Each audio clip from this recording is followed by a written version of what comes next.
182 million viewers, 250 kilometers of cable, 41 countries, and Madonna? Let's talk about it.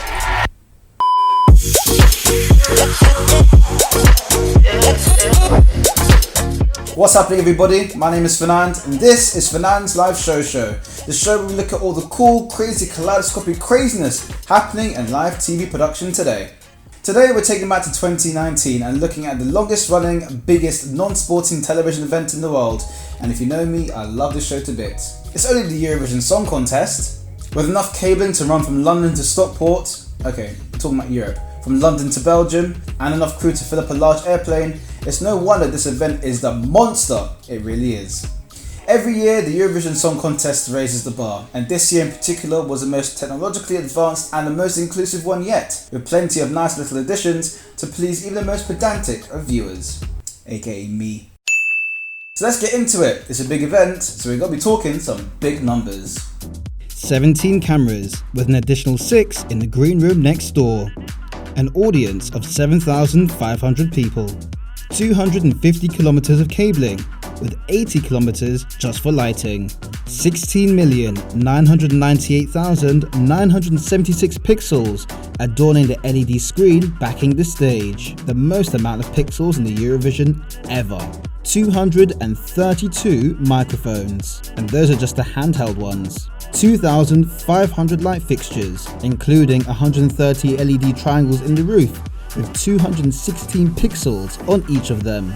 24 pyro positions, with another 40 controlled by 4 units. A whopping 185 tons of equipment hanging from the roof.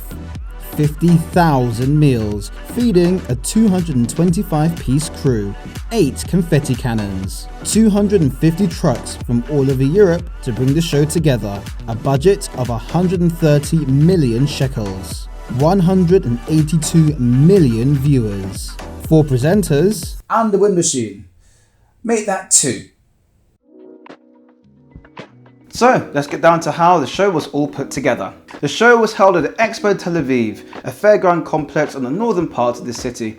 After previous Eurovisions was held in Jerusalem in 1979 and 1999, it was thought this would have been a logical choice, but external factors forced it to the lovely seaside city of Tel Aviv. And for a show of this size, with the motto being Dare to Dream, it certainly didn't come cheap. The budget for the show was a whopping 131 million shekels. That's about £30 million. This was to have been financed entirely by the government, but ended up becoming a loan instead, with the rest of the budget funded by the host broadcaster Khan. A bit of a challenge for a broadcaster that was only formed 2 years earlier. A dreamy challenge indeed. Now back to the venue. This took place in Pavilion 2 of the Expo Tel Aviv, expected to hold 7,500 people in the audience. This is a bit of a modest number compared to the numbers which you've seen as high as 12 to 16,000 people in attendance, but there's nothing that good camera angles and clever staging can't fix. And you wouldn't have guessed it by looking out into the audience. The stage was designed by veteran designer Florian Wieder, this being his 6th Eurovision. He's the brain behind a multitude of previous Eurovision stages, including the MTV VMAs and the X Factor here in the UK. Taking inspiration from the Star of David, it's triangles, diamonds and stars everywhere, with an angular stage, 130 LED lit triangles up on the roof, which work with the song title graphics. A bit more on that later. The pièce de résistance, after many Eurofans were complaining it's not a show without it, is the massive LED stage that spans the back of the arena. This has further links with Israel as well, the tribes of Israel in fact, as the LED screen splits into 12 segments that open and spin, creating a wonderful stage piece for the introduction and for the various parts of the show. It's also the screen with the highest amount of pixels ever seen at Eurovision at a juicy 16 million pixels. It's a big show. Now what I think is pretty damn cool about Eurovision is that there's no dream impossible, to how big your acts can be. Except of course when you've got to get them on and off stage in about 40 seconds. Take Australia for example, swinging around on sticks as she belts out these high notes. You're probably thinking, how did they? And yeah, they did. Mounted on these bendy sticks and made up way before the performance, they're wheeled on stage at high speed by a team of 40 stagehands, primed and ever ready in between songs. Now all this is happening unbeknownst to the viewers at home, with them being amused by Israel's contribution to Eurovision, dance. Now they're on stage and ready to sing, and you're probably thinking, how did she get the microphone? Check this out. They're helped with marks indicated on the stage floor. No more tape, but by helpful diagrams, which also give the LED floors with extra bits of usefulness. Before this, areas on the stage were marked out using lasers, and before this, and we're talking about years and decades ago, it was all about unsightly tape. Not the case these days, as the show is entirely now automated, and it helps reduce the risk of wrong image mistakes appearing on screen. After that earth-shattering performance, cut the cameras to a happy audience, in cometh postcard, out go the lights, and the army of stagehands swish Australia off to bring in a Spanish mansion. All seamless in the magic of TV. Other notable big swaps include getting rid of Sweden's shiny lights to bring in Denmark's massive chair. And this is a bit more difficult, so this is where a well-timed commercial break comes in especially handy. And we'll have more on these incredible performances a bit later in the video. So, you'd be lucky to see all of this happening in the arena in front of you. But, as the Eurovision Song Contest has chiefly been a television event, production stops at nothing short to make sure that the viewers at home get the full experience. This year's edition has 17 cameras bringing all the action, including 2 sweeping telescopic movie bird cranes at 46 feet and 52 feet respectively, a 2D cable camera flying the length of the arena across its height, and from crazy heights to getting even closer to the action, we've got 2 steady cams getting closer to your favourite acts. And if that wasn't enough, there's another 6 cameras over in the green room next door, bringing you all the action there, from the happy faces receiving 12 points, to the sad ones graciously not receiving any points at all, and even a magic trick if 41 countries singing wasn't enough for you. Show me if this is ABBA, it's ABBA! Oh my god! Now for 41 countries, making each one of them stand out is a bit of a challenge, but when it comes to watching it, it's made a little bit easier. Controlling all these shots for a slick air-free performance is a live camera cutting system called CuePilot. This was first used in Eurovision 2013. This gives the precision of editing or cutting video to the exact beat and music every time, and is capable of doing shots like this,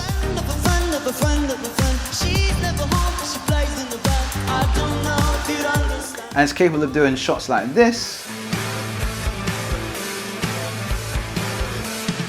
and this,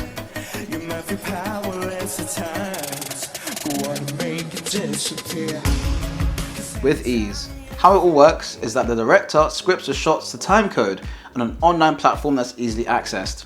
This, in turn, is linked to a system called QLab, which also automates sound, light, pyro, video, and automation, providing a seamless performance every time.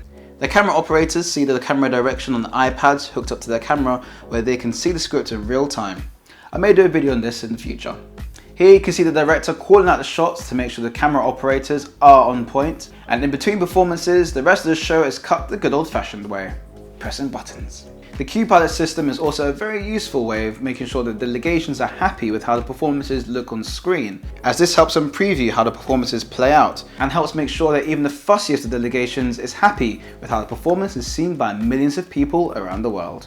Now, in terms of the good old-fashioned way of doing things, this also includes Madonna. Yes, Madonna's performance at Eurovision, as her performance was only confirmed 2 days before the final, so there wasn't enough time to script the show using CuePilot.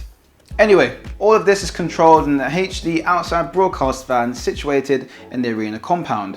These vans and all the cameras in the show came all the way from Sweden, and yes, they were driven all the way, all 5,000 miles of it. Talk about a road trip. And of course, in live TV, whatever happens, the show must go on. So there's a backup van. This mirrors the same setup, so if anything goes wrong with the first one, there's a plan B. In fact, redundancy is baked into every part of the contest to make sure that nothing stops the show. There's backup crew, backup kit, backup voting by way of juries, even backup presenter links in case something happens to them before the big night. With creative camera shots being one thing, the other key thing I look forward to every year is seeing the creative visual representation of the show. It's the graphics and the branding. As you can see behind me, it's a starry field this year, with lots of dazzling blues and twinkling stars everywhere. The song title graphics breaks the mold this year, keeping it simple to allow the stage to be part of its design. Previous years have seen lots of big text, but this year there's lots of fancy graphics that let the stage be a part of the action, which I really like.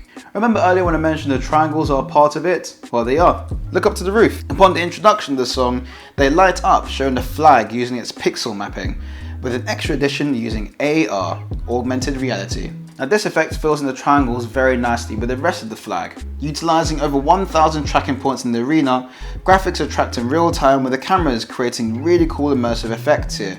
And also, AR is in heavy use in the Parade of Nations and the Grand Final.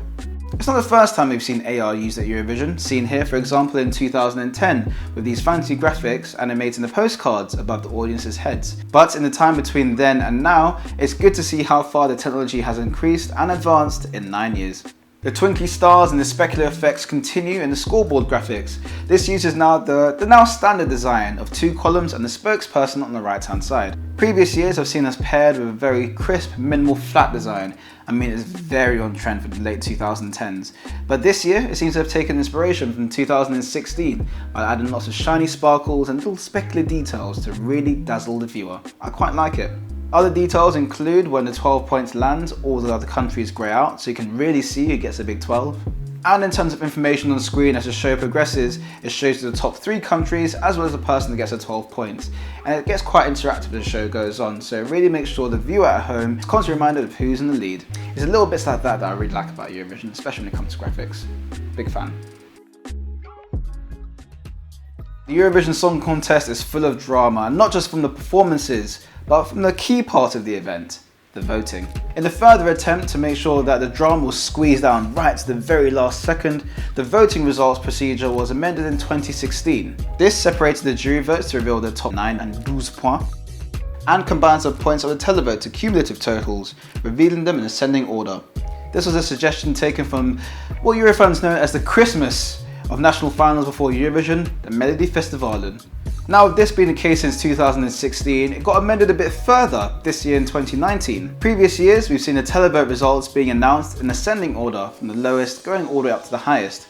But this year, they've announced the points based on the results from the previous jury vote. Which of course makes sense, but it provided a bit of delayed gratification as we found out who got the dreaded 0 points. Germany, you received from the public votes. I'm sorry, 0 points. Now this style really brought the suspense home, as if the voting isn't stressful enough already. Here, the director Yuval Cohen used every second to whip us viewers into a frenzy before we found out who really was the winner. In fact, he used a whopping 90 seconds of going back and forth and back and forth and back and forth before it was all celebrations and commiserations. 90 seconds of teasing.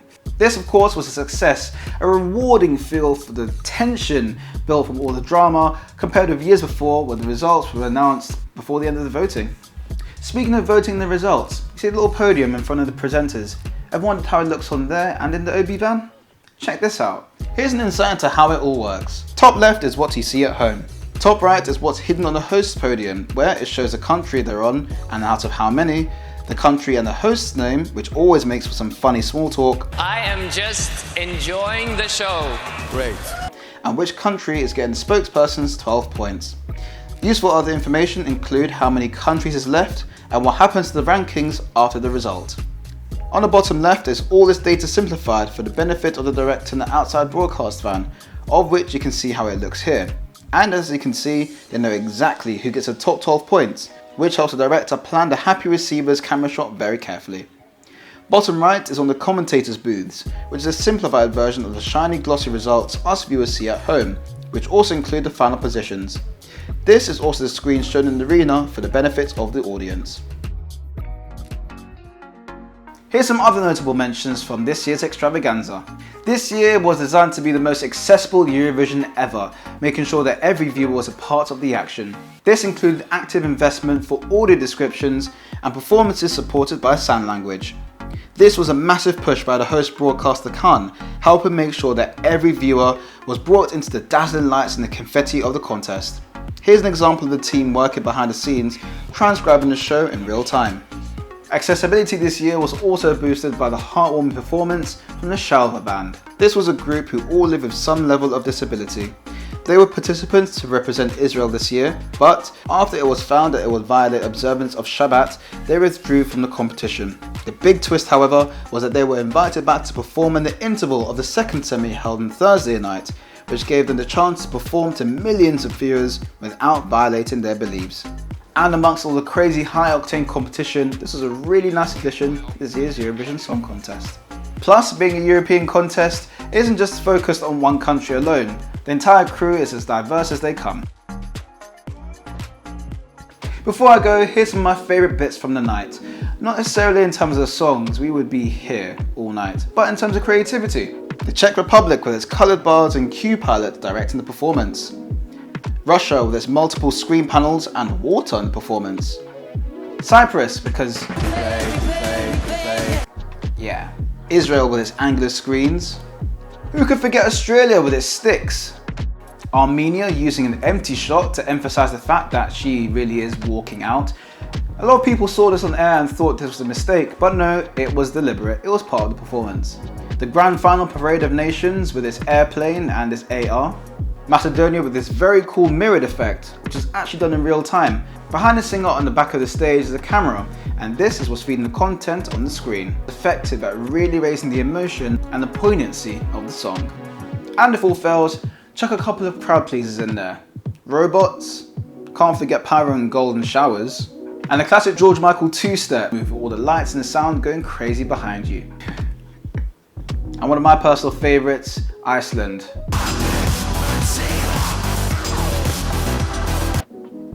Say no more. So there you have it, a little insight into the technical and the creative side of the 2019 Eurovision Song Contest. What were your favourite parts of the night? Parts you didn't like? And most importantly, what show do you think I should take on next? Let me know in the comment section below.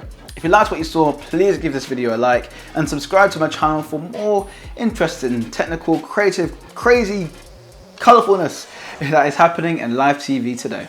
And until next time people, always hit record. Stay alive. Peace.